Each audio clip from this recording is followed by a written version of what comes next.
Hello সবাইকে, সবাই কেমন আছো? তো আশা করি সবাই ভালো আছে, আমিও ভালো আছি। চলো, ঘুম থেকে সকালবেলা উঠে গেছি, উঠে চুলটা গুটিয়ে নিলাম, কাজে লেগে পড়তে হবে। রোবটের মতো সারাদিন কাজ করার পর রাত্রিবেলা ঘুমাতে হয়, মেয়ে ছেলের কোনো রেস্ট নেই। চলো, নিচে বিছনা করেছিলাম, এবার আস্তে আস্তে বিছনাটা তুলে নিই। তোমরা ভাবতেই পারো খাট থাকতে নিচে কেন শুয়েছি, কারণ আমাদের পাখাটা পরশুদিন রাত্রিবেলা, কালকে রাত্রিবেলা খারাপ হয়ে গেছিলো। সেজন্য ঠান্ডা ঠান্ডা ওয়েদার ছিল বলে কোনো কষ্ট হয়নি নিচে শুতে। নিচতে একটু ঠান্ডা ঠান্ডা উঠছিল স্নানের মধ্যে, সেজন্য নিচে শুয়েছিলাম। বিছনাটা তুলে নিচ্ছে আস্তে আস্তে। এত বিছনা নিচে শুতে হলে ভালো লাগে না, রোজটা দিন একই কাজ, ভালো লাগে না। যদি পাল্টে পাল্টে হতো না, খুব ভালো লাগতো, তাই তো কাজটা করতে। কিন্তু রোজটা দিন একই কাজ, একটু ভালো লাগে না। সেজন্য বেশি কিছু পাতিনি, যেটুকুন পেতেছি সেইটুকুনি তুলে নিচ্ছি, তোমাদের দেখিয়েও নিচ্ছি সকালটা বেলা।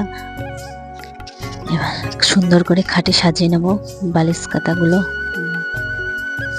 সাজিয়ে টাজিয়ে নেওয়ার পর গণেশটা দেখতে পাচ্ছ, গণেশটা আমার মেয়ের ছোট্টবেলার। এটা এত পরিমাণে কালো হয়ে গেছে, মানে কোনো কিছুতে উঠছে না। এত নির্মা দিই, এত সাবান দিই, তাও মোটে উঠে না। গণেশটা কি করা যায়? সেজন্য এই গণেশটাই আমার মেয়ের এত পছন্দের, কি বলবো। চলো, এবার আস্তে আস্তে জামা কাপড়গুলো ভাঁজ করে নেবো সুন্দর করে। সারা দিন কাজ কাজ, ভালো লাগে না, বিরক্ত লাগে কাজ করতে, কিন্তু কাজ তো করতেই হবে। চলো, জামা কাপড়গুলো সুন্দর করে ভাঁজ করা হয়ে গেছে, এবার গুছিয়ে রেখে দেবো। বিছনাটাও সুন্দর করে গুছিয়ে নেবো। গুছিয়ে নেওয়ার পর ঘরটা সুন্দর করে ঝাড় দিয়ে নেবো। বাসি ঘর ঝাড় তো দিতেই হবে, সেজন্য বাসি ঘরটা ঝাড় দিয়ে নেবো সুন্দর করে। বাসি ঘরটা ঝাড় দিয়ে দেওয়ার পর আজকে ছাদটা সুন্দর করে ঝাড় দেবো, কারণ ছাদে এত নোংরা হয়ে গেছে, পাতা আম পাতা সব পড়ে ছাদটা পুরো নোংরা হয়ে গেছে। তার মধ্যে বাঁশ টাস পড়া রয়েছে, পাশে একটা ঘর বানাচ্ছে, সেদিন বাঁশ টাস ফেলে রেখে দিয়েছে। সেগুলো সুন্দর করে গুছিয়ে নেবো আমি এখন।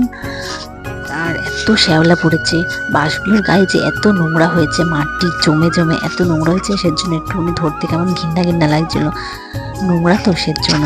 আর সাইডে শ্যাওলা পড়ে ভর্তি হয়ে গেছে, সেজন্য আস্তে আস্তে পাড়া দিতে লাগছে, নাহলে যদি স্লিপ খেয়ে পড়ে যায় বুঝতেই তো পারছ, অবস্থা শেষ পুরো। সেজন্য ছাদটা সুন্দর করে আমি ঝাড় দিয়ে নেবো। দেখবে কত সুন্দর লাগবে, রোদটা যদি উঠতো আরও সুন্দর লাগবে। একটু আকাশে মেঘলা মেঘলা ওয়েদার, কিন্তু আজকে বৃষ্টি নেই, কোনো জামা কাপড় শুকাচ্ছে না, এত পরিমাণে মেঘলা মেঘলা ওয়েদার ধারণা করা যায় না। চলো, আস্তে আস্তে বাঁশগুলো সব তুলে নেবো। হয়ে গেছে, আর দুটো বাকি আছে। বাঁশগুলো ভিজে ভিজে এত পরিমাণে ভারী হয়ে গেছে, তুলতেও কষ্ট। মেয়ে ছেলেদের কি এই কাজ বলো? কেউ করবে না, কি করবো, করাই লাগবে, নাহলে লোকে বলবে যে ওই বাড়ির মেয়েটা কোনো কাজ, ওই বাড়ির বউটা কোনো কাজ করে না। সেজন্য করা তো লাগবেই, যতই যা হয়ে যাক না কেন। যে আর একটা বাঁশ আছে, এটাও রেখে দিয়ে এবার ছাদটাকে আমি সুন্দর করে ঝাড় দিয়ে নেবো। ছাদটা পাশ দিয়ে জানি ঘর দিয়ে আমার শাশুড়ি ডাকছিল, সেদিন আবার উঁকি মেরে নিলাম। ছাদটা সুন্দর করে। আর এত বৃষ্টি পড়েছে, এই পাতাগুলো যেতেই চাচ্ছিল না, নোংরায় আটকে, মানে জলে আটকে গেছিল। কষ্ট কষ্ট করে পাতাগুলো ঝাড়টা দিয়ে গাছ বা চুলকাচ্ছে, ভালো লাগছে না, নোংরা তো সেজন্য বিরক্ত লাগছে।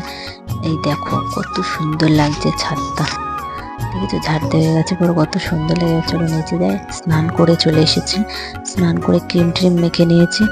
এবার সিঁদুর টিপটা দিয়ে নিলে কমপ্লিট, আজকে সকালের কাজ শেষ।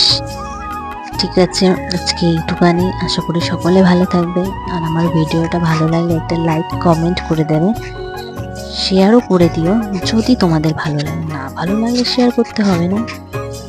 চলো, এখন টিপটা করে নিই। কেমন লাগছে বলো, ভালো লাগছে না জানি। আজকের মতো এইটুকুনি, টাটা, বাই বাই।